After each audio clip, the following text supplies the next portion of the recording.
As we've already said, one of the most important types of choices we can make in a negotiation is a choice of what strategy we are going to apply to this negotiation. Now, a strategy, once again, a strategy is a top-level game plan. It's how am I going to walk in and do these things, achieve my goal. It's the path that I see leading towards my goal. The path is filled with all sorts of little things that I'm going to do and say and ask and suggest. In other words, it's going to be filled with lots of little tactical actions. But the strategy is the overall game plan. And what's interesting about the different strategies that you can choose between in a negotiation is that there is a direct relationship between them and the 5 conflict orientations or negotiation orientations that we've already discussed.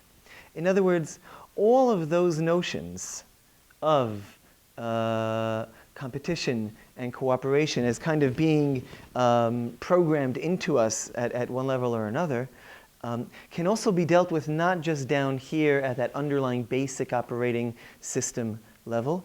It can also be used up here at decision points.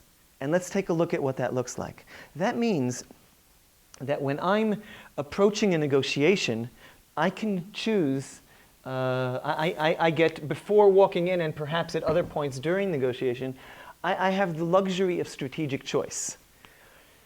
Regardless of what my orientation is, I can decide to be any way I want to be. I can decide that the way I want to pursue this negotiation is through competition.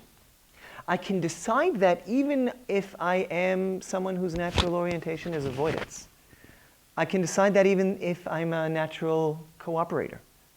My ability to decide isn't necessarily inhibited by my natural style, although my natural style will probably try to get me away from that decision.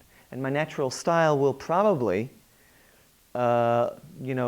limit somewhat my ability to carry that strategy out unless I'm acting very intentionally. So we're talking about, when we talk about strategic choice, we mean we make a choice and then we have to focus on implementing that choice. If the choice isn't what our natural orientation is, we're going to have to work harder. But we can do it. So we have 5 choices that we can make for strategy. One strategy we can choose is to avoid the negotiation. In other words, our way of coping with this negotiation is to walk. And not to walk in order to hurt the other or to make them lower the price. I mean to walk in order to walk. We don't engage in this negotiation, we are out. That is certainly the right thing to do in many situations in negotiation. If you're afraid that engaging is going to make you lose, if you're afraid that the other is much more powerful than you are and you will pay a price, and that walking and maintaining the status quo might be better, then you won't engage in that. If you feel that in a certain situation you are better off accommodating the other person, then you can choose that your strategy will be to go into this negotiation and find the other person, make the other person as happy as you can. When might you do this? Well, in order to do this, it might help if we'd label this grid. Let's call this self, and this actually we'll call other. Okay? And in this, what we're asking is, how concerned are we with ourself or with our outcomes? And this will ask, how concerned are we with the other's outcomes or with the other? Okay?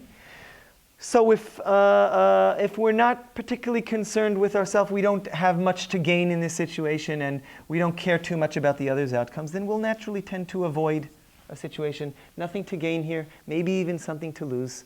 We'll walk. If we are more concerned about the other than we are about ourselves, then it's quite likely that we will accommodate.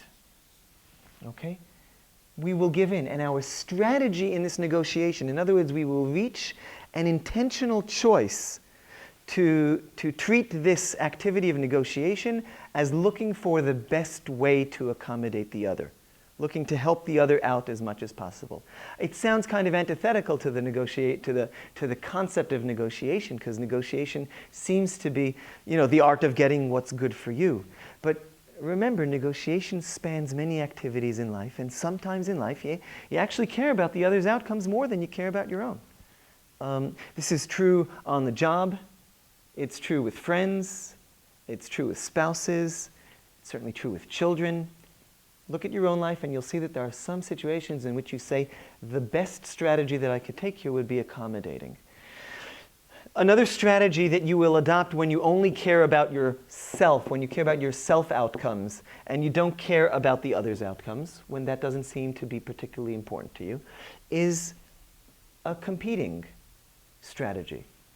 If all that is important to you in this situation is achieving a good outcome for yourself, then you will do your best to do that even if it comes at the expense of the other. If you don't care about the other's outcomes, that's just how you're going to act. And in many situations, that's exactly how people act in negotiation settings. Once again, this is true. It spans, we act this way sometimes with our spouses, just the same way we act this way when we're haggling over the price of a used car. So don't make the mistake that this is a strategy for transactions, or this is a strategy for business, and this is a strategy for relationships. That's not how it works. It seems to make sense, but it doesn't quite break down that neatly. Finally, when I am concerned with myself, I'm concerned with my own outcomes, I might often decide that the best way to satisfy my concerns, the best way to get to myself the best outcomes, is by working with the other to improve their outcomes. And when I try to improve my outcomes by helping the other improve their outcomes, then I'm going along towards an area of cooperation. So if I choose a strategy in which I say, I'm going to sit down with the other party, I'm going to find out what they need, and I'm going to find out if perhaps if I can help them get that, then they can help me get what I need, then that's a strategy that we call cooperation. The fifth strategy we can choose is a strategy called compromise. And compromise is a strategy that we use whenever it seemed to us that the issue under discussion is a quantifiable value, and we look for a place to split it. So when we're talking about a certain sum of money, and we're saying, okay, how much would you be satisfied with? So we're looking for a compromise solution. So if we're negotiating for a raise and we want a $10,000 raise, and we know our boss will not be happy to give us that, if we decide that we're going to choose an approach wherein we go in, we ask for $12,000, we give some, we take some, we give some, we take some, we give some, we take some, and hopefully we reach some point in the middle, then the strategy we have chosen walking in might be considered a compromising strategy.